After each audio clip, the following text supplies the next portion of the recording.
તો ઓપરેશન સિંદૂરને લઈ સૌથી મહત્વના સમાચાર મોટા સમાચાર સામે આવ્યા છે। ઓપરેશનમાં મસૂદ અઝહરના પરિવારના 14 લોકોના મોત થયા છે।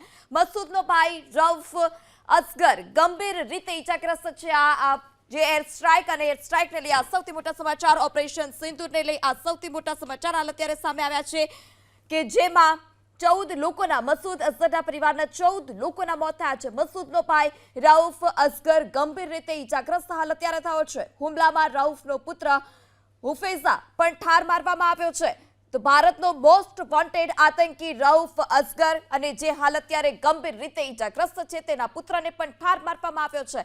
ત્યારે ઓપરેશન સિંદૂરને લઈ આ સૌથી મોટા સમાચાર કે જે મસૂદ અઝહર છે તેના પરિવારના 14 લોકોના મોત નિપજ્યા છે। મસૂદનો ભાઈ રઉફ અસગર ગંભીર રીતે હાલ અત્યારે ઇજાગ્રસ્ત છે, જ્યારે રઉફનો પુત્ર હુફૈઝા પણ હાલ અત્યારે ઠાર મારવામાં આવ્યો છે અને ભારતનો મોસ્ટ વોન્ટેડ આતંકી રઉફ અસગર છે।